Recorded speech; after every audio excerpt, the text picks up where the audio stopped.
தமிழன் தொலைக்காட்சி சொந்தங்களுக்கு கிறிஸ்டோபர் தாஸின் அன்பு வணக்கங்கள். இன்றைய அரசியல் அரங்கம் நிகழ்ச்சிக்காக நம்முடன் நடிகரும் அதிமுகவின் கலைப்பிரிவு நிர்வாகியுமான திரு ராஜ்குமார் நம்முடன் இணைந்திருக்கிறார். அவரோடு ஜனநாயகன் திரைப்படம் விவகாரம் உள்ளிட்ட சமகால அரசியல் நிகழ்வுகள், இந்த அரசாங்கத்தின் மீது பொதுமக்களுக்கு இருக்கக்கூடிய கோரிக்கைகள், குறிப்பாக தேர்தல் வாக்குறுதிகள் தொடர்பாக தொடர்ந்து கொண்டிருக்கக்கூடிய நிறைய கருத்து விமர்சனங்கள், குற்றச்சாட்டுகள், அதிமுகவின் கூட்டணி தொடர்பாக எழுந்திருக்கக்கூடிய பல விமர்சனங்கள், இப்படியாக சமகால அரசியல் நிகழ்வுகள் உள்ளிட்ட பல்வேறு விஷயங்களை திரு ராஜ்குமாரோடு நாம் பகிர்ந்து கொள்ளலாம். சார் வணக்கம். வணக்கம். உலகெங்கிலும் இருக்கக்கூடிய நம்முடைய தமிழ் சொந்தங்களுக்கு இனிய தைத்திருநாள் நல்வாழ்த்துக்கள். உங்களுக்கும் உங்களது ஊடகத்துக்கும் மகிழ்ச்சி. சார், எப்படி போயிட்டுருக்கு சிறப்பாக நடிப்பு பணியோடு அரசியல் பணிகள்? அருமையான களம். திரை உலகம் என்பது அது தனி, அதில் நிறைய பல்வேறு பணிகள் சிறப்பாக போகுது. அரசியல் இன்றைக்கி தான் உங்களுக்கு நல்லா தெரியுமே, தமிழக அரசியல் எவ்வளோ கூர்மைப்படுத்தப்படுகிறது, எந்த அளவில் தை பிறந்தால் அனைத்து தமிழக மக்களுக்கும் வழி பிறக்கும் அற்புதமான ஒரு வழி பிறக்கக்கூடிய அற்புதமான சூழல்கள். புரட்சி தமிழர் எடப்பாடியாரனுடைய தலைமையில் ஆட்சியை தமிழக மக்கள் எல்லாம் எதிர்கொண்டு காத்து கொண்டிருக்கக்கூடிய நல்ல தருணமாக அமையும். 2026ஆம் ஆண்டு அனைத்து இந்திய அண்ணா திராவிட முன்னேற்ற கழகத்தின் தலைமையிலான ஆட்சி அமையும் என்ற மகிழ்ச்சியான செய்தியை தமிழ் மக்களுக்கு இந்த தருணத்தில் தெரிவித்துக் கொள்கிறேன். களம் நிலவரம் அப்படி இருக்குதா திரு ராஜ்குமார்? திராவிட முன்னேற்ற கழகம், அதன் கூட்டணி ரொம்ப இன்டாக்டாக இருக்கும் அப்படின்னு தொடர்ந்து சொல்லிகிட்டு இருக்காங்க. ஒன்று. மற்றொன்று, தேர்தல் வாக்குறுதிகளாக நாங்கள் மக்களுக்கு தந்ததை நிறைவேற்றியிருக்கிறோம். அதாவது வாக்குறுதிகளாக உறுதி அளிக்காதவைகளை கூட நாங்கள் நிறைவேற்றியிருக்கிறோம் அப்படின்லாம் கூட பெருமிதம் தெரிவித்து வருவதை நம்ம பார்க்குறோம். அதனால தான் நான் கேட்குறேன். உள்ளபடியே திராவிட மாடலினுடைய ஆட்சி, அவர்கள் அறிவித்த தேர்தல் வாக்குறுதிகள் எவ்வளவு தேர்தல் வாக்குறுதிகள் அப்படின்னா, சற்றேறக்குறைய 500க்கு மேற்பட்ட தேர்தல் வாக்குறுதிகளை அறிவித்தாங்க. இதுவரை எத்தனை விழுக்காடு அந்த தேர்தல் வாக்குறுதிகளை இந்த விடியா திமுக ஆட்சி நிறைவேற்றியிருக்கிறதுன்னு பார்த்தா, உள்ளபடியே ஒரு 25% கூட நிறைவேற்றியிருப்பாங்களா அப்படின்றது முழுமையாக தெரியாது. இவங்க விரும்பின அந்த டேட்டாவில் தான் பொசிஷனிங், பப்ளிசிட்டி, அதாவது வெறுமன ஃபோட்டோஷூட் மாடல் அப்படின்னு எங்கள் பொதுச் செயலாளர் சொல்கிறது போல் உள்ளபடியே உண்மைதான். நீங்கள் பாருங்கள், சென்னை மாநகரம் முழுக்க பார்த்தீங்கன்னா ஒரு 3 மாதத்துக்கு இவங்களுடைய பெண் நிறுவனத்தினுடைய சார்பாக ஒவ்வொரு பதாகைகள், ஒவ்வொரு பஸ் ஸ்டாண்ட்லேயும் ஒரு வண்ண விளக்குகளோட விளம்பரங்கள், இதெல்லாம் மக்களுக்கு ஒரு எரிச்சல் ஊட்டக்கூடிய நிகழ்வு தாங்க. இவங்க நினைச்சுக்கிறாங்க மக்களிடம் கடத்துகிறார்கள், அரசியல் திட்டங்களை மக்களிடம் கடத்துகிறார்கள்னா என்ன திட்டத்தை கொடுத்தீங்க நீங்கள்? அனைத்து தாய்மார்களுக்கும் குடும்ப அட்டைதாரர்களுக்கும் 1000 ரூபான்னு சொன்னீங்க. எத்தனை மாதம் பொறுத்து அந்த 1000 ரூபாய் கொடுத்தாங்க? மனசாட்சி இருக்கிற ஒவ்வொரு தமிழ் சொந்தங்களும் அதுக்கு பதில். 14 லட்சம் பெண்களுக்கு உரிமை தொகை வழங்கி இருக்கிறார்கள் அப்படின்னு எத்தனை குடும்ப அட்டைதாரர் இருக்கிறாங்க தமிழகத்தில்? 2,37,00,000. 2,37,00,000னா 1,45 லட்சத்துக்கு நீங்கள் கொடுத்துருக்குறீங்கன்னா, இப்போ சற்றேறக்குறைய ஒரு 50 லட்சமோ ஏதோ இப்போ துணை, அதாவது என்னென்னா, இப்போ தேர்தல் வரக்கூடிய காலகட்டத்தில் எங்கேயோ நமக்கு பிரச்சனை ஆகிடுமோ அப்படின்னு உடனடியாக ஒரு அறிவிப்பு.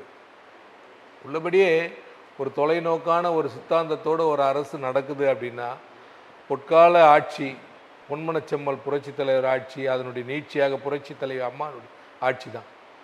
இன்றைக்கி கடந்த மாதம் திரைப்பட துறையினெல்லாம் அழைச்சி ஒரு கோலாகலமான விழாவை எடுத்து மடிக்கணினி வழங்குறாங்க. மனசாட்சி இருக்கிற கல்லூரி படிக்கிற மாணவர்களுக்கு, இறுதி ஆண்டு முடித்து வெளியேறக்கூடிய ஒரு மாணவனுக்கு நீங்கள் 10 லட்சம் கணினியை அவசர கதியில் வாங்கி கொடுக்குறீங்க அப்படின்னா என்ன காரணம்? யோசித்து பாருங்கள். நீங்கள் ஆட்சிக்கு வந்தது என்னைக்கு? எந்த ஆண்டு நீங்கள் ஆட்சிக்கு வந்தீங்க? 2021. உங்களுக்கு உள்ளபடியே மாணவர்களுடைய கல்வி மேலே அக்கறை இருந்து, மாணவர்களுடைய எதிர்காலத்து மேலே அக்கறை இருந்திருந்தால் என்றைக்கு நீங்கள் இந்த திட்டத்தை கொடுத்துருக்கணும்? பள்ளி கல்வித்துறை என்னைக்கு இதை செயல்படுத்தியிருக்கணும்? எதுவுமே கிடையாதுங்க. இவங்களுக்கு எல்லாமே வெறுமனே ஷோ பாலிடிக்ஸ் தான். இங்கே வந்து பார்த்தீங்கன்னா சற்றேறக்குறைய அதிமுகனுடைய ஆட்சி பொறுப்பு 10 ஆண்டு கால ஆட்சிக்கு பிறகு கடன் தொகையை தாண்டி இந்த 4.5 ஆண்டு முடிந்து இந்த ஏழரைகளினுடைய ஆட்சியில் 5 லட்சம் கோடி கடன் இருக்குங்க தமிழகத்தினுடைய. ஒரு இதனுடைய நிதி மேலாண்மையெல்லாம் கண்காணிக்கிற ஒரு அருமை அண்ணன் ஒருத்தர் சொல்கிறாரு, இந்த கடனால் மக்களுக்கு என்ன பாதிப்பு, கடனால் மக்களுக்கு என்ன பாதிப்புன்னு சொல்லக்கூடிய ஒரு பொருளாதார வல்லுநரை தமிழகத்தில், அதுவும் தமிழக அரசியல் களத்தில் இந்த திமுகவோட ஊதுகுழலாக இருக்கிறாங்களே, பத்திரிகைகள் தான் ஊதுகுழலாக இருக்குதுன்னு நினச்சா, ஒரு பொருளாதாரத்தினுடைய நிபுணராக தன்னை பொற்றே பண்ணியிருக்கக்கூடிய ஒரு நபர் வந்து அது போல் ஒரு பதிலை சொல்லும்போது எவ்வளோ வேதனையாக இருக்குது. எந்த பணத்தை வச்சு இவங்க இந்த கடனெல்லாம் அடைப்பாங்க? மக்கள் மீது திணிக்கக்கூடிய வரி வசூலை வச்சு தான் தமிழக அரசு. ஏன்னா இவங்க ரெட் ஜெயிண்டில் சம்பாதிக்கிற பணத்தை வச்சு ஏதாவது தமிழக மக்களுக்கு ஏதாவது செய்ய போகிறாங்களா? இல்லை இவங்களுடைய நிறுவனத்தை வச்சு? நிறுவனம்ங்க, அதுலேருந்து எப்படிங்க பண்ணுவாங்க? அதுதாங்க. அப்போ யார் மேலே இந்த கடன்லாம் பெற தமிழக அரசு வாங்கக்கூடிய கடன், தமிழக அரசு செய்யக்கூடிய செலவு, இதெல்லாம் யார் தலையில் வந்து விடியும்? மக்கள் மீது தானே. ஆனால் இப்போது கடன் வாங்குவது என்பது ஏதோ இந்த அரசு தான் முதல் முறையாக வாங்குது அப்படின்ற மாதிரி சொல்கிறீங்க. அப்படிலாம் இல்லை. அப்படி இல்லைங்க. ஒரு அளவு ஒன்று, மற்றொன்று 2021 தேர்தல் வாக்குறுதிகளாக எல்லாம் தந்தாங்க, இதெல்லாம் பண்ணீங்க. அடுத்த மாதம் தேர்தல் வச்சு இந்த மாதம் தான் மடிக்கணினி வழங்குறதா சொன்னீங்க. ஆனால் 21 தேர்தல் 505 வாக்குகளில் நாங்கள் 90க்கும் அதிகமான விழுக்காடு வாக்குகளை நிறைவேற்றி இருக்கிறோம் அப்படின்னு முதலமைச்சர் சொல்றாரு. நான் சொல்ல முதலமைச்சர் நிறைவேற்றி இருக்கிறாங்க. 21லேருந்து ஆரம்பித்து 25 வரைக்கும் 26 வரைக்கும் படிப்படியாக ஒன்று ஒன்றா பண்ணிட்டு இருக்கிறோம். அதோட கடைசி நீட்சியாக தான் நீங்கள் மடிக்கணினி வழங்குவதை பார்க்க வேண்டும் சொல்கிறேன். படிப்படியான்றது எப்போ சார்? உள்ளபடியே பார்த்தீங்கன்னா special intensive revision எஸ்ஐஆர்னு வந்தபோதே Dravida Munnetra Kazhagam என்ற ஒரு கட்சி தமிழக அரசியலிலிருந்து தூக்கி எறியப்பட்டு விட்டது என்பது நிதர்சனமான உண்மை. காரணம் என்னென்னா 97 லட்சம் வாக்காளர்களை எப்போ வெளியே தூக்கி போட்டாங்களோ, இந்த திருட்டு மாடல் ஆட்சியினுடைய ஒரே பிரதான அடித்தளம் என்னன்னா, என்னுடைய கல்லூரி காலத்திலேருந்து நான் நல்லா உணர்ந்த விஷயம், திருட்டு ஓட்டுனாலே திமுக தான். அனைத்து இந்திய அண்ணா திராவிட முன்னேற்ற கழகத்துக்கும் திராவிட முன்னேற்ற கழகத்துக்கும் கடந்த சட்டமன்ற தேர்தலில் வாக்கு வித்தியாசம் பார்த்தீங்கன்னா 3 லட்சம், வெறுமனே 3 லட்சம் வாக்கு வித்தியாசம். 97 லட்சம் வாக்காளர்களை தூக்கி வெளியே போட்டாச்சு. நீங்கள் என்ன தான் தலைகீழ புரண்டு இவங்கள விட்டுப்பட்டுச்சு, இவங்கள சேர்த்துட்டோம், அதை சேர்த்துட்டோன்னா ஒரு 5 லட்சம் இல்லை 10 லட்சம் வாக்காளர் சேருங்க. 87 லட்சம் வாக்காளர் வெளியேற்றப்பட்டது உண்மை. காரணம் என்னென்னா டபுள் என்ட்ரிங்க. இறந்து போன வாக்காளர்கள் 25 லட்சம் பேர் இது வரைக்கும் வாக்காளர் பட்டியலில் இருந்துருக்குறாங்க. நம்ம எஸ்ஏஆர் பேசலாம். எஸ்ஏஆரை பற்றி பேசும்போது அது எல்லா கட்சிகளுக்குமே சரி சமமான ஒரு பாதிப்பை ஏற்படுத்தியிருக்கு அப்படின்னு. இல்லை பாதிப்பு இல்லை, அந்த பாதிப்பினுடைய நீட்சி தான் உடனடியாக அது பேசலாம். இவங்களுடைய ரியாக்ஷன். எஸ்ஏஆருக்கு முன்னாடி நீங்கள் தேர்தல் வாக்குறுதி தொடர்பாக நம்ம பேசிட்டு இருக்கிறோம். மீண்டும் மீண்டும் இது நம்ம நிறைய அமர்வுகளில் நம்ம பேசுகிறோம், நிறைய ஊடகங்கள்லாம் பேசிட்டு தான் இருக்கோம். இப்போ இந்த தேர்தல் வாக்குறுதிகள் நீங்கள் குறிப்பிட்ட மாதிரி 21 தந்தது, இப்போ அடுத்த மாதம் அடுத்த தேர்தலில் வரப்போகுது. பிரதானமான கோரிக்கைகள் நீங்கள் நம்ம நிறையா 505 வாக்குறுதிகளில் முதன்மையாக பார்த்தது பெட்ரோல் டீசல் இந்த விலை குறைப்பு, மாணவர் கடன் தள்ளுபடி, நகை கடன் தள்ளுபடி, மாதாந்திர அந்த மின் கணக்கீடு முறை. அது பெரிதும் ஆர்வமாக மக்கள் எதிர்பார்த்தது. ஏன்னா எல்லாருக்கும் நேரடியாக அது பயன் தரக்கூடிய ஒரு விஷயம். இப்போ நான் குறிப்பிட்ட அந்த அறிவிப்புகள் ஏதோ செயல்வடையும் பெறல. இந்த நீங்களே சொல்லிட்டீங்க. இல்லை அதுதான் ஃபேக்சுவல் பேசி தான். இல்லை சார், நீங்களே சொல்லிட்டீங்க. உள்ளபடியே பார்த்தீங்கன்னா இவங்க தேர்தல் வாக்குறுதியில் சொன்னது பிரதானமான விஷயம், உங்களுடைய நகை கடன் தள்ளுபடி செஞ்சாங்களா? சொன்னீங்களே, செஞ்சீங்களா? இல்லை. மாணவர்களுடைய கல்வி கடன் ரத்து சொன்னாங்களே, செஞ்சாங்களா? மாதந்தோறும் மின் கட்டண இது நாங்கள் எடுப்போம் அப்படின்னு சொன்னாங்க, செஞ்சாங்களா? நீங்கள் உள்ளபடியே பார்த்தீங்கன்னா சராசரியாக நான் எனக்கு உங்களுக்கு தனித்தனியெல்லாம் பிரிக்கல, நமக்கு 2021க்கு முன்னால் ஒவ்வொரு வீட்டில் இருக்கிறவங்களும் மின் கட்டணமாக எவ்வளோ செலுத்தி இருப்போம், இப்போ இந்த 4 ஆண்டு காலமாக எவ்வளோ செலுத்துகிறோம் அப்படின்றத மட்டும் மனசாட்சி இருக்கிற மக்களுக்கு வெளிச்சம். ஏன்னா உள்ளபடியே உள்ளுக்குள்ளே பொங்கிட்டு இருக்கிறாங்க.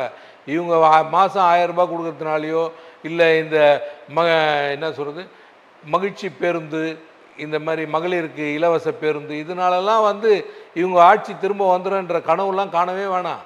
நீங்கள் குறிப்பிடக்கூடிய அந்த விஷயங்கள் அல்லது நான் குறிப்பிட்ட தேர்தல் வாக்குறுதிகள்லாம் பார்க்கும்போது ஒவ்வொரு நாளும் திட்டங்களால் மக்களை திணறடித்து கொண்டிருக்கிறோம் திராவிட முன்னேற்ற கழகம் அப்படின்னு பெரும் நம்பிக்கையை விதைக்கிறத பார்க்கிறோம். தமிழகமே 2026 சட்டமன்ற தேர்தலில் திமுக 2.0 அடிப்படையில் நாங்கள் உறுதியாக வெற்றி பெறும்லாம் சொல்றாங்களே, தமிழகமே திணறி கொண்டிருக்குது சார்.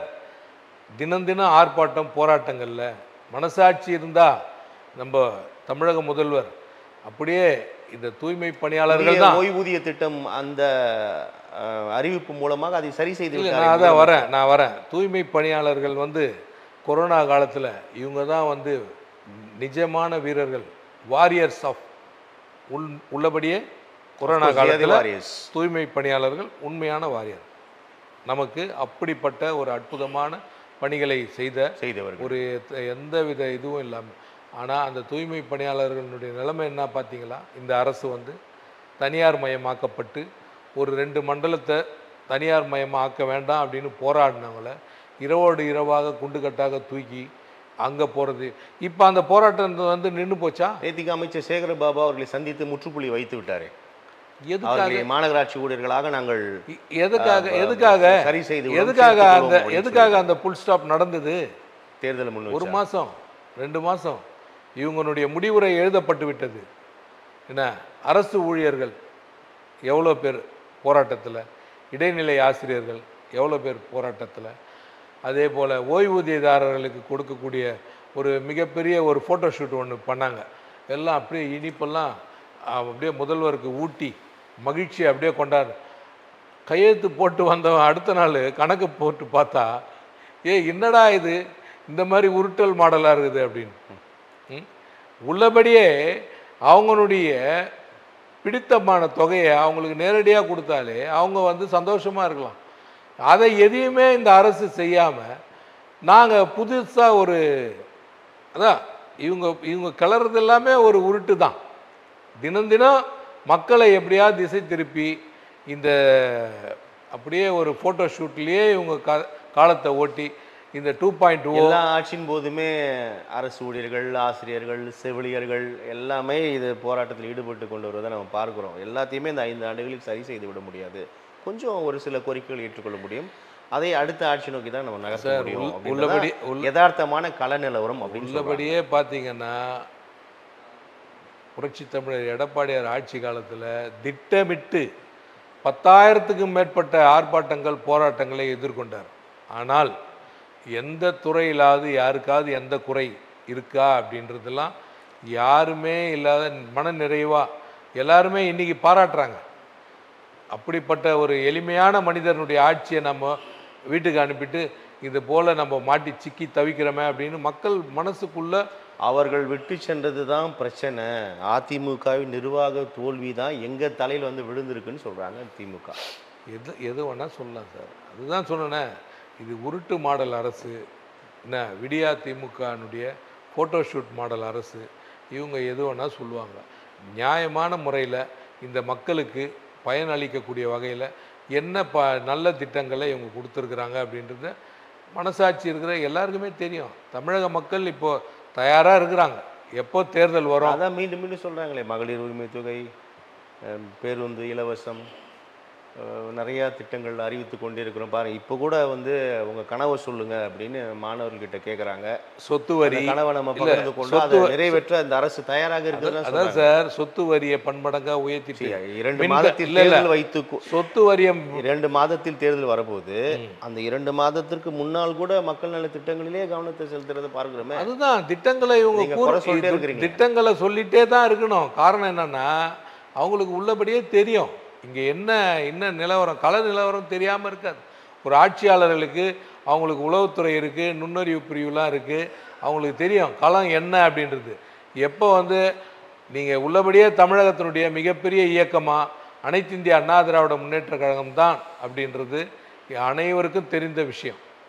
அதுபோல் இருக்கக்கூடிய சூழலில் ஒட்டுமொத்த மக்களும் அதிமுக, பாஜக, இப்போது அண்மையில் இணைந்திருக்கின்ற பாட்டாளி மக்கள் கட்சி, இன்னும் இணையக்கூடிய பல்வேறு கட்சிகளினுடைய கூட்டணி தான் மிக பிரம்மாண்டமான வெற்றியை இந்த தமிழக மக்கள். இப்போ நம்ம கூட்டணி தொடர்பாக பேசலாம். அதற்கு முன்னதாக இப்போ மீண்டும் மீண்டும் அரசியல் களத்தில் இருக்கக்கூடிய ஒரு கேள்வி, அதாவது அரசியல் விமர்சகர்கள் அல்லது அரசியல் ஆய்வாளர்கள் அவங்கள விட்டுடலாம். ஒரு சாமானியனோட பார்வை அல்லது சாமானியனோட அவனுடைய கோரிக்கை இயக்கம் என்பது அதெல்லாம் தேர்தலில் பிரதிபலிக்குமா? இப்போ இவ்வளோ விஷயங்கள் நம்ம பேசுகிறோம். இது இது வந்து வெற்றி தோல்வி வந்து தீர்மானிக்குமா? சார், தினம் தினம் மக்கள் அவங்களுடைய அன்றாட வாழ்வியலில் சந்திக்கிற அவங்களுடைய பிரச்சனைகள் தானே சார் பிரதிபலிக்கும்.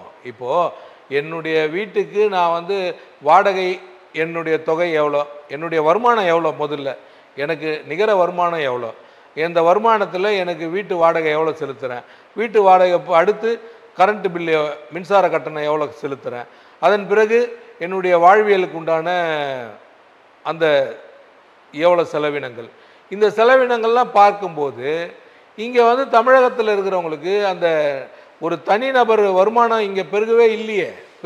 சரி, அப்படியே ஒரு நார்மலான வருமானம் இருக்கிறவன் இந்த 4 வருஷத்தில் அவனுடைய செலவு ரெட்டிப்பாயிடுச்சுல. இப்போ நீங்கள் ஒருத்தர் வாடகை வீட்டில் இருக்கிறாங்க அப்படின்னா அந்த வீட்டினுடைய வாடகையை உயர்த்தக்கூடிய சூழல் உருவாயிடுச்சு. காரணம் என்ன? தமிழக அரசுடைய தவறான ஒரு விஷயம். சொத்து வரியை உயர்த்து எல்லா வரியும் உயர்த்திட்டாங்க. நீங்கள் சாதாரண இன்றைக்கி வீட்டில் ஒரு எளிமையான மக்கள் வாழக்கூடிய இந்த காய்கறி விலை என்ன, விலைவாசி உயர்வை பாருங்கள். ஏதாவது கட்டுக்குள்ளே வச்சுருக்கிறாங்களா சொல்லுங்கள். சாமானியர்களுடைய உணர்வு நிச்சயமாக பிரதிபலிக்கக்கூடிய அற்புதமான தேர்தல் இந்த தேர்தல். எல்லா மக்களும் ஒரு மௌன புரட்சிக்காக தயாராக இருக்கிறாங்க. இன்றைக்கி லட்சக்கணக்கான மக்கள் அனைத்து துறைகளிலும் சேர்ந்தவங்களும் ஆர்ப்பாட்டம் போராட்டத்தில் மனசுக்குள்ளே வெதும்பி துடிச்சு கொண்டிருக்கிறாங்க. அது தேர்தலில் பிரதிபலிக்கும். சரி, இப்போ சமீபத்தில் சர்ச்சை, அதாவது திரைப்படத்தை தாண்டி ஒரு கட்சியின் தலைவராக இருப்பதால் அந்த ஜனநாயகன் பட விவகாரம் ஒரு பெரும் பேசுபொருளாக இருப்பதை நம்ம பார்க்குறோம். நிறையா விமர்சன குற்றச்சாட்டுகள் தொடர்கிறது. அரசாங்கங்களோடு தொடர்புபடுத்தி, மத்திய அமைப்புகளோடு தொடர்புபடுத்தி இருவேறு கருத்துக்கள் தொடர்கின்றன. நாம் பேசக்கூடிய இந்த நொடி வரை அந்த படம் வெளிவருவதற்கான எந்த வாய்ப்புமே இருக்கிற மாதிரியும் தெரியல. நீங்கள் தணிக்கை வாரியத்தில் பணியாற்றிருக்கிறீங்க, உங்களுக்கு ஒரு அனுபவம் இருக்கும். உண்மையில் இந்த விவகாரத்தின் பின்னணி என்ன சார்? இது அரசியல் தானா, இல்லை அப்படிலாம் இல்லையா சார்? உண்மையிலேயே ஒரு திரைப்படம் தணிக்கைக்கு சென்ட்ரல் போர்ட் ஆஃப் ஃபிலிம் சர்டிஃபிகேஷனுக்கு அப்ளை பண்ணோம் அப்படின்னா அதுக்கு ஒரு மேனுவல் இருக்குது, கைட்லைன்ஸ் இருக்குது.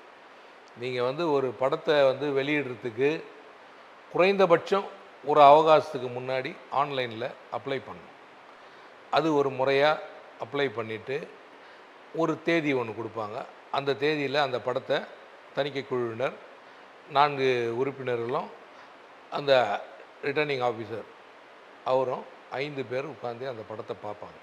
பார்த்துட்டு அதில் ஆட்சேபகரமான காட்சிகள், ஆட்சேபகரமான வசனங்கள், மற்ற சின்னங்கள் ஏதாவது இருந்தால், உதாரணத்துக்கு ஒரு அனிமல்ஸ் ஏதாவது கிராஸ் பண்ணுற மாதிரி இருந்தால் கூட அதுக்கு தனியாக சர்டிஃபிகேட் வாங்கணும்.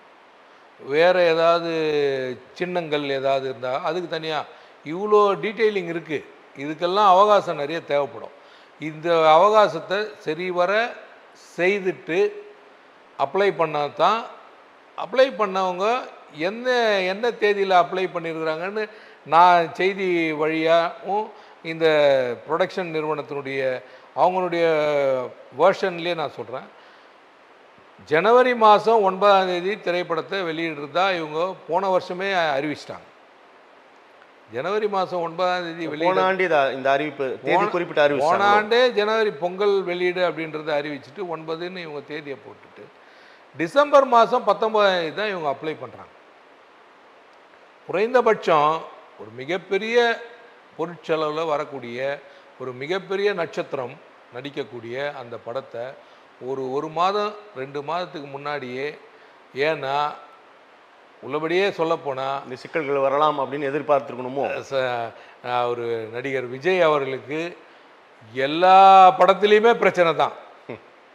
அவருக்கு இன்னைக்கு நேற்று அவருடைய படங்களில் பிரச்சனை வரல. எல்லா கடந்த 2 ஆட்சியின் போதுமே அவர் எதிர்கொண்டது தான். 2 ஆட்சி அப்படின்னு இல்லை சார், இது சிபிஎஸ்சி தனி, சென்ட்ரல் இந்த போர்ட் மாநிலத்துல கூட சில சிக்கல்கள் அவர் எதிர்கொண்டார் அல்லவா? அதாவது அந்த அடிப்படையில் கேட்கிறேன். அவங்க வைக்கக்கூடிய விஷயங்கள் தான் அதாவது உறுத்தலாக இருக்குது அப்படின்னா அதை வந்து எதிர்க்கிறதுக்கு நான் என்ன சொல்கிறேன், அப்படி உங்களுடைய தொடர்ந்து அனைத்து படங்களும் பார்த்தீங்கன்னா தலைவால் ஆரம்பித்து மெர்சலில் ஆரம்பித்து சர்க்காரில் ஆரம்பித்து எல்லா படத்துக்கும் தணிக்கை குழுவோட இல்லை மாநில அரசோட ஒரு கருத்து. அது நீங்கள் விரும்பின நடிகராக இருந்தபோது இப்போ நீங்கள் ஒரு அரசியல் கட்சியாக இருக்கிறீங்க, எவ்வளோ பொறுப்பு உங்களுக்கு வேணும்? தார்மீக பொறுப்பு இருக்கணும். அப்போ அந்த தார்மீக பொறுப்பு சரி அவருக்கு வேணாம், அவர் நடிகர், அவர் நடித்து முடிச்சுட்டு ஒரு ப்ரொடக்ஷன் கம்பெனி தானே இதை ஒரு கூர்மைப்படுத்தணும். ப்ரொடக்ஷன் கம்பெனி என்ன பண்ணுவாங்க, இதை சென்சாருக்குன்னு தனியாக ஒருத்தரை ஒரு ஏஜென்சி அப்ளை பண்ணுவாங்க.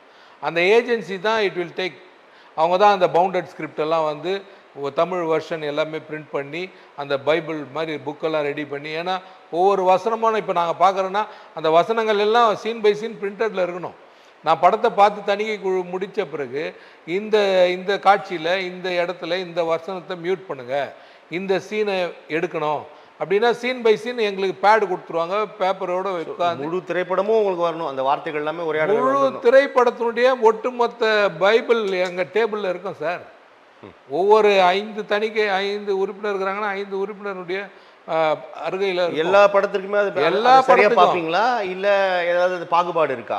முழுமையாக பார்ப்போம் சார். அது வந்து ஒரு சாதாரண படமாக இருந்தாலும் முழுசாக காலையில் ஒரு திரைப்படம் ஸ்க்ரீனிங் பார்ப்போம், மதியம் கூட சில நேரங்களில் ஒரு படத்தை பார்க்கக்கூடிய வாய்ப்புகள் கூட வரும். அப்படிப்பட்ட சூழலில் அந்த ஒவ்வொரு காட்சியையும் முழுமையாக பார்த்துட்டு அதனுடைய காட்சியினுடைய அமைப்புகள் என்ன, அது யாரையாவது புண்படுத்துகிற மாதிரி இருக்குதா, எவ்வளோ படம் என்னால் சொல்ல முடியும், எவ்வளோ படத்தில் எவ்வளோ அந்த வசனங்களை மியூட் பண்ணுறதுலேயும் சரி காட்சிகளை வெட்டுறதுலேயும் சரி. ஒரு பெரிய நடிகர், கட்சி தலைவர், மிகப்பெரிய தயாரிப்பு நிறுவனம் இவ்வளவு கவனக்குறைவாக இருந்தாங்கன்னு சொல்ல வரீங்களா? உண்மை அதுதான் நடந்தது. நீங்கள் பார்த்தீங்கன்னா நான் உங்களுக்கு சொல்ல வேண்டியதில்லை, அங்கே நடந்த விஷயங்கள் என்ன. 19ஆம் தேதி இவங்க அப்ளை பண்ணுறாங்க, 22ஆம் தேதி 24ஆம் தேதி அந்த டியூரேஷன் வந்து உண்மையிலேயே பார்த்தாது. அது இப்போ டிசம்பர் 19, இப்போ ஜனவரி 9 படம் திரையிடப்படுவது அந்த காலகட்டம் இல்லை. நீங்கள் அந்த காலகட்டம்ன்றது இல்லை, அந்த காலகட்டம் வந்து எந்த படத்தில் எந்த பிரச்சனையும் இல்லை நீங்கள் எந்த சீனெல்லாம் வெட்டினாலும் நாங்கள் அப்படியே அக்செப்ட் பண்ணிவிட்டு அப்படியே கையெழுத்து போட்டு அதை வாங்கிட்டு போகிறேன்னா எந்த பிரச்சனையும் கிடையாது. ஓகே. இவங்க இந்த திரைப்படத்தினுடைய தயாரிப்பு நிறுவனம் 24ஆம் தேதி இந்த தணிக்கையை முடிச்சாங்க அப்படின்ட்டு சொல்கிறாங்க. ஸ்க்ரீனிங் பார்த்துட்டாங்க, இது மாதிரி இவ்வளோ நீங்கள் சர்டிஃபிகேட்டு அப்போது அந்த ப்ரொடக்ஷன் கம்பெனி அன்றைக்கே வாங்கியிருக்கணும்ல. 24ஆம் தேதி முடிஞ்சிடுச்சு, படத்தை பார்த்துட்டாங்க. ஏன் வாங்கல? அதுதான் எனக்கு ரொம்ப சந்தேகங்களையா, அவங்க தரலையா? இவங்க வாங்கலையா, இவங்க கேட்கலையா, இல்லை அவங்க தரலையா, இது பியூர்லி டிபெண்ட்ஸ் அப்பான் அவங்களுக்கு மட்டும்தான் தெரியும். திரைப்படத்தை தணிக்கை அதில் ஒரு ஹிடன் இஷ்யூஸ் இருக்கு இல்லையா?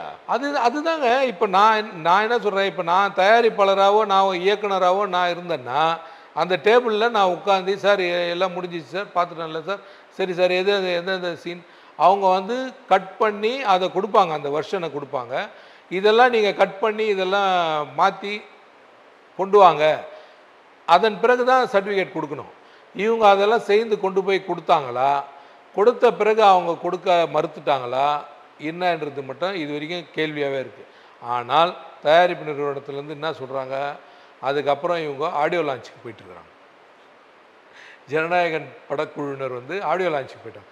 நான் என்ன சொல்கிறேன், இது தனி ப்ராசஸ், அது தனி ப்ராசஸ். நீங்கள் ஆடியோ லான்ச்சுக்கு போங்க, தமிழகத்தில் வரக்கூடிய வருமானம் தமிழகத்துக்கு கூட கிடைக்காம நீங்கள் மலேசியா நாட்டுக்கு கொண்டு போய் பல கோடி பல லட்சம் ஆடியன்ஸ் எல்லாம் ஓகே. அதனால் வந்து உங்களுடைய ஹைப் எந்த அளவுக்கு ஏற்றுனீங்க அது வேறு சப்ஜெக்ட், அதுக்குள்ளே நம்ம போக வேண்டும். ஆனால் 5ஆம் தேதி தணிக்கை குழுலேருந்து இவங்களுக்கு ஒரு மெசேஜ் வந்ததா, நீங்கள் வந்து ரீசென்சார் போங்க அப்படின்னு சொன்னதா இவங்க சொல்கிறாங்க. நான் என்ன கேட்குறேன், 22ஆம் தேதி படத்தை ஸ்க்ரீனிங் பண்ண ரீசென்சார் போக வேண்டும் என்பதில் வந்து சில கிரிட்டிசைசிங் இருக்கே, அதை நீங்கள் எப்படி சார்? அது வந்து இல்லை, அது பியூர்லி அஃபிஷியல். இப்போ வந்து இந்த படத்துக்கு என்னால் தணிக்கையில் இதை வந்து இந்த நான் சொல்கிற வெட்டுகள்லாம் நீங்கள் சரி பண்ணி தரலன்னா நீங்கள் சேலஞ்ச் பண்ணுறதா இருந்தால் மறுதணிக்கைக்கு போயிடலாம். நீங்கள் சேலஞ்ச் பண்ணுறதா இருந்தால் எங்களால் இது இஷ்யூ பண்ண முடியாதுங்க, இதை நாங்கள் மறுதணிக்கைக்கு அனுப்புகிறோம் அப்படின்னா அது 10 பேர் கொண்ட பேனலுக்கு டெல்லிக்கு போயிடும். ஸோ அப்படி சேலஞ்சில் தான் ரீசன் சார் போகுது. மும்பைக்கு போயிடும். இல்லைங்க, அந்த சேலஞ்சில் தான் இப்போ ரீசன் சார் போகுது. ஆமாம், ஆக்சுவலி அப்படிதான் புரிஞ்சுக்கணுமா? இன்கேஸ் இப்போ சென்சார் போர்டு வந்து இதை சொல்லியிருந்தாங்கன்னா, நீங்கள் இந்த ஆட்சேபனைகள்லாம் இருக்குது, இதை நீங்கள் ஏற்றுக்கிட்டு அப்படியே நீங்கள் ரிலீஸ் பண்ணுறதா இருந்தால் நீங்கள் அப்படியே ரிலீஸ். இதில் நடந்தது கேட்குறேன், நீங்கள் சொல்கிறது காமனாக சொல்கிறீங்க, இதில் நடந்த விஷயம்னு கேட்குறேன். அதான் இதில் வந்து மறுதணிக்கைக்கு போங்க அப்படின்னு அவங்க வலியுறுத்துறாங்க. ஓகே, மறுதணிக்கைக்கு நீங்கள் போங்க, எங்களால் இதை கொடுக்க முடியாதுன்னு சொல்கிறாங்க. நீங்கள் வந்து 22ஆம் தேதி நடந்த நிகழ்வுக்கு 5ஆம் தேதி வரைக்கும் ஏன் வெயிட் பண்ணீங்க? ஏன் வெயிட் பண்ணுறாங்க? அதுதான் நான் உங்களையும் கேட்குறேன், ஏன் வெயிட் பண்ணீங்க? 22லேருந்து இல்லை 24ஆம் தேதி நாங்கள் சரி பண்ணிட்டோம் ஜனநாயகன் படத்தை, நீங்கள் கேட்ட கட்ஸ் எல்லாம் இது பண்ணி கொடுத்துட்டோம். 24லேருந்து 5ஆம் தேதி வரைக்கும் சர்டிஃபிகேட் வாங்கிறதுல ஏன் தாமதம்? ப்ரொடக்ஷன் கம்பெனி தான் சார் இதுக்கு பதில் சொல்லணும். நீங்கள் 5ஆம் தேதி தான் எங்களுக்கு அவங்க ரீசன் சாருக்கு போங்க. ப்ரொடக்ஷன் கம்பெனி உச்சநீதிமன்றத்தை அணுகி இருக்கிறார்களே, அது முற்றிலும் இல்லை, அது தவறு, அது தப்பு. வி ஹாவ் எவ்ரிதிங் சக்சஷன், இது செப்பரேட் ஆக்ட் இருக்குது. இந்த நிறுவனத்துக்கு உண்டான விஷயங்களை அந்தந்த நிறுவனம் தான் செய்யணும். நான் வந்து இதை மறுதணிக்கைக்கு உட்படுத்துகிறேன் அப்படின்னு ஒரு ரிட்டர்னிங் ஆஃபீஸர் வந்து எழுதிட்டார்னா அது மறுதணிக்கைக்கு போகணும்னா it takes 4 weeks time. So நீங்கள் இம்மீடியட்டாக என்ன பண்ணுறீங்க, 5ஆம் தேதி கோர்ட்டுக்கு வந்துட்டீங்க. கோர்ட்டுக்கு வந்த உடனே உங்களுக்காக ஒரு ஃபேவராக ஒரு ஆர்டர் வருது அப்படின்னும் போது சென்சார் போர்டுக்குன்னு ஒரு இது இருக்குல்ல, நாம் ஒரு விஷயத்த சொன்னதை எப்படி இவங்க ஒரு தீர்ப்பு வரலாம் அப்படின்னு அவங்க அப்பீல் போயிட்டு அவங்க வந்து அந்த ஆர்டரை ஸ்டே வாங்குறாங்க. இதுதான் நடந்தது. மற்றபடி இதை வந்து பர்பஸாக இந்த படத்தை ஸ்டாப் பண்ணுறதுனால மத்திய அரசு தணிக்கை குழுக்கு என்ன நோக்கம் சொல்லுங்கள்? இடி இசி தொடர்ந்து இப்போ தணிக்கை வாரியத்திலையும் அரசியல் செய்யப்படுகிறது அப்படின்னு நிறைய அறிக்கைகள்லாம். சார் அதெல்லாம் கிடையாது சார். நீங்கள் நீங்கள் அட் சேம் டென்யூர் சேம் பீரியட்லேயே பராசக்தின்னு ஒரு படம், அதுவும் மறுதணிக்கை தான். அடுத்த கேள்வியை கேட்க அதை மறுதணிக்கைக்கு போங்க அப்படின்றாங்க. அவங்க மறுதணிக்கைக்கு போயிட்டு தயாராக வராங்க. வந்த பிறகு 23 கட்டு ஏதோ. ஆமாங்க, நான் படம் பார்த்தேன், பராசக்தி படம் பார்த்தேன். நிறைய இடத்துல மியூட் இருக்குது, நிறைய இடத்துல அந்த டைலாக் ரிமூவ் பண்ணியிருக்கிறாங்க, நிறைய இடத்துல வார்த்தைகளே டெலீட் பண்ணியிருக்கிறாங்க. எவ்வளோ இதனால் ஒரு படைப்பாளியாக வந்து அவங்களுக்கு அதில் ஒரு ரொம்ப வேதனை இருக்கும். என்னடா நான் வச்ச காட்சியெல்லாம் இப்படி போகுது. ஆனால் சமூக கருத்துக்கு, அதாவது என்ன சொல்கிறது, ஒரு சில சாராருக்கு குந்தகம் விளைவிக்கிற மாதிரி ஒரு காட்சிகள் போயிடக்கூடாது அப்படின்ற அந்த நோக்கம்தான் அதில் அந்த தணிக்கை குழுவில் உட்கார்றவங்களுடைய எண்ணம். இப்போ நீங்கள் ஒரு சாராரை திருப்தி படுத்துறதுக்காக இன்னொரு சாராரை வந்து கிரிட்டிசைஸ் பண்ணிட்டு போயிட முடியாது. ஓகே, ஒரு மிகப்பெரிய இயக்குனருடைய ஒரு படத்தை ஒன்று நாங்கள் ஒரு காட்சியை பார்த்தோம். அந்த காட்சியில் பார்த்திங்கன்னா ஒரு என்ன சொல்கிறது, ஒரு ஆன்மீகத்தினுடைய வடிவமாக இருக்கக்கூடிய ஒரு கடவுளினுடைய படத்து மேலே ஒரு பையன் சிறுநீர் கழிக்கிற மாதிரி ஒரு காட்சி. இப்படிப்பட்ட ஒரு மிகப்பெரிய இயக்குனர் காட்சிப்படுத்தியிருக்காரு. உலகத்திலேயே மிகப்பெரிய மதத்தினுடைய ஒரு கடவுளினுடைய படத்து மேலே சிறுநீர் கழிக்கிற மாதிரி காட்சியை பதிவு பண்ணியிருக்கிறார். அந்த காட்சியை நாங்கள் வெட்டி தூக்கி போடுற மாதிரி சுச்சுவேஷன்லாம் வந்து ஏன்னா அதுவும் அதே மாதிரி சில படங்கள்லாம் வந்து எந்த விதமான புரிதலும் இல்லாமல் சில வசனங்கள் ரொம்ப மோசமான காட்சிகள்லாம் வரும். அதெல்லாம் செய்ய வேண்டிய பொறுப்பு இருக்குல்ல. ஸோ அந்த தணிக்கை வாரியத்தோட விளக்கமோ நீங்கள் சொல்ல நான் புரிஞ்சுக்கிறேன். மற்றொரு படம் நீங்கள் குறிப்பிட்டக்கூடிய பராசக்தி படம் நிறையா அரசியல் பேசியிருக்கு. அந்த காலகட்டத்தில் அப்போதைய ஆட்சி கட்டிலில் இருந்த காங்கிரஸுக்கு எதிராக அந்த படம் இருக்குது.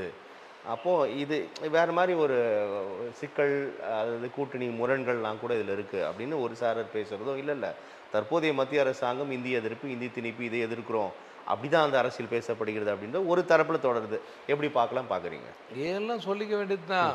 அதாவது திராவிட முன்னேற்ற கழகத்துக்கு ஆழ் மனசில் ஒரு உள்ள அந்த வடு இருக்குல்ல, அந்த வடுவை பராசக்தி படத்து இப்போ வந்திருக்கிற பராசக்தி படத்து மூலிமா கொஞ்சம் மருந்து போட்டிருக்கிறாங்கன்னு அவங்களே நினச்சிக்கிறாங்க உள்ளபடியே. இப்போ தற்போதைய தேவை என்ன இருக்குன்னு புரிஞ்சுக்கலாம். 2 மாசத்துல எலெக்ஷன் வரப்போகுது. உங்களுக்கு கூட்டணிலாம் நாங்கள் ரொம்ப இன்டாக்டாக இருக்கும்னு சொல்ற நேரத்தில் இப்படி ஒரு திரைப்படம் வெளிவருவதற்கான காரணமாக எப்படி இங்கே புரிஞ்சுக்கலாம்? திமுகனுடைய எண்ணம் என்னவா இருக்கும்னு நினைக்கிறீங்க? அவங்க கூட இருக்கிற கட்சியெல்லாம் அவங்க வந்து மிகப்பெரிய அளவில் உயர்த்தி அவங்களெல்லாம் சரிக்கு சமமாக உட்கார வச்சுக்கணும்னு நினைப்பாங்கன்னு நினைக்கிறீங்களா? வாய்ப்பே இல்லை. நீங்கள் முன்னாள் முதல்வர் கருணாநிதியை குறித்து நடிகர் தியாகு அவர்கள் அண்மையில் ஒரு காணொளி ஒன்று வெளியிட்டிருக்கிறார். நீங்கள் ஒரு 2.5 வயசு குழந்தையா கருணாநிதி அவர் கூட போனால் 25 வயசு ஆனாலும் அவர் 2.5 வயசு குழந்தையாக தான் இருப்பாப்பிலையாம்.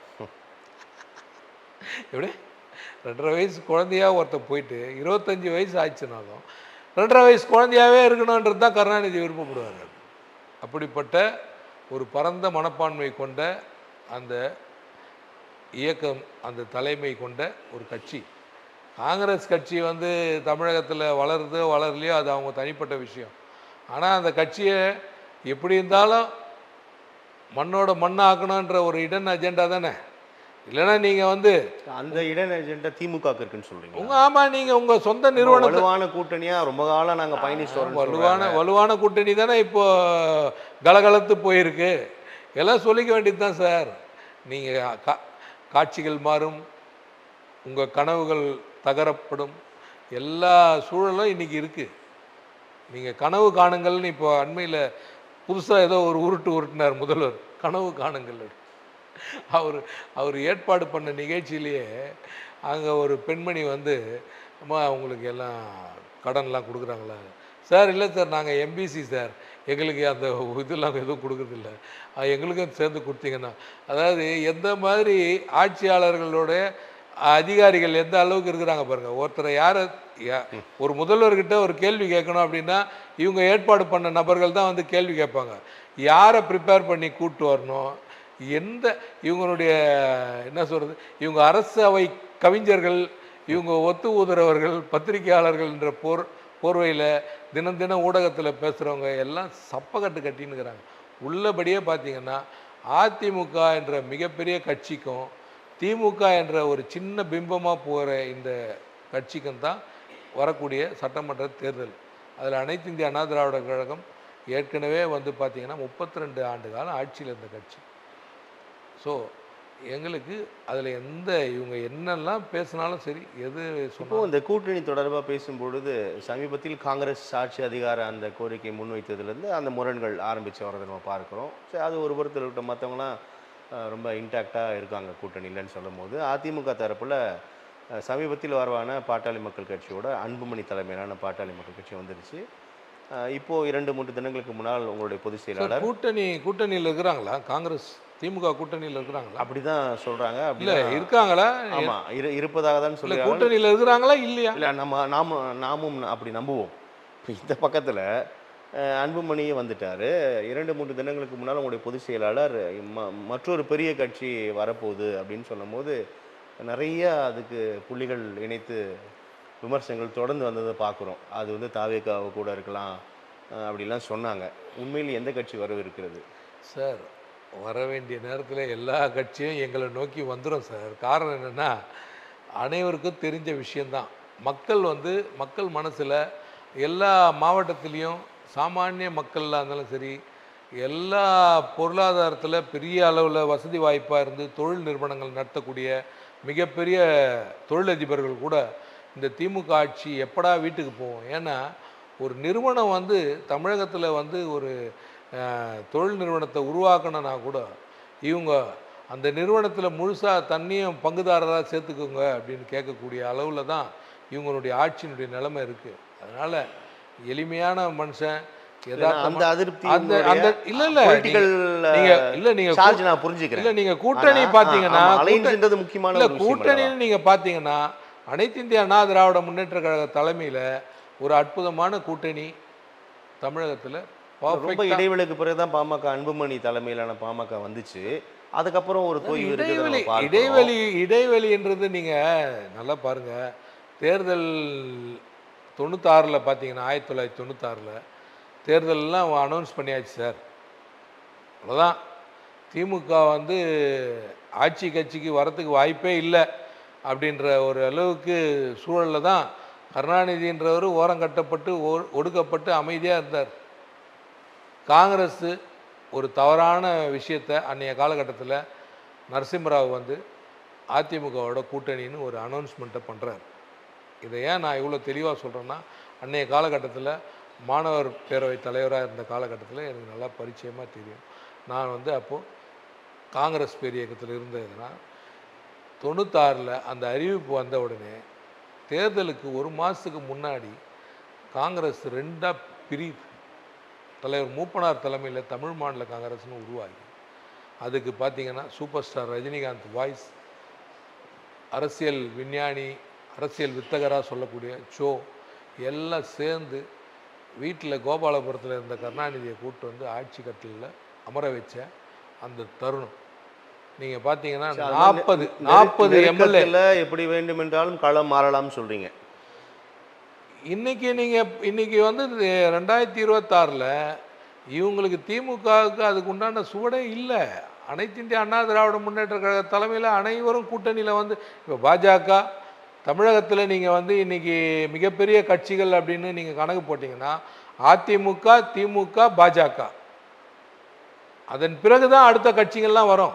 ஏன்னா நான் சொல்கிறது வாக்கு சதவீதத்தின் அடிப்படையில் கடந்த தேர்தல்களில் பெற்ற அதிமுக நாளைக்கு நீங்கள் பிப்ரவரி மாதம் தேர்தல் வைத்தா கூட 28லேருந்து 30% வாக்கு தனித்தே வரும்.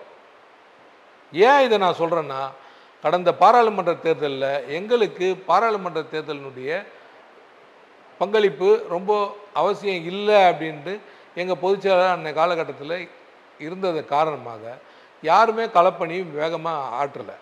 எந்த பணியும் செய்யாமலே 21% வாக்குகளை பெற்ற அனைத்து இந்திய அண்ணா திராவிட முன்னேற்ற கழகம் இப்போ கூர்மைப்படுத்தி மிகப்பெரிய அளவில் பூத் கமிட்டி எல்லாமே பயங்கர சுறுசுறுப்பாக அவர் பொதுச்செயலாளருடைய நேரடி கண்காணிப்பில் அனைத்து மாவட்டங்களுக்கும் தனிப்பட்ட முறையில் மிக பெரிய அளவில் வேலை நடந்திருக்கு. இந்த பணி வந்து தேர்தலில் எதிரொலிக்கும். அதனால தான் அனைத்து கட்சிகளும் அனைத்து இந்திய அண்ணா திராவிட முன்னேற்ற கழகத்தை நோக்கி இன்னும் ஒரு சில வாரங்களில் முடிவு பெறும். தை பிறந்தால் வழி பிறக்குமா? தை பிறந்துச்சே. நாம் இப்போ பேசிட்டு இருந்து இந்த நிகழ்ச்சி வந்து காணொலியாக ஆகும்போதே நமக்கு பரப்பின் போது மிக சிறப்பாக வழி பிறக்கும். நல்லது ராஜ்குமார், நிறைய விஷயங்கள் பேசியிருக்கோம். உங்களுடைய வருகைக்கும் கருத்து பகிர்வுக்கும் மிக்க நன்றி. நன்றி சார், நன்றி சார்.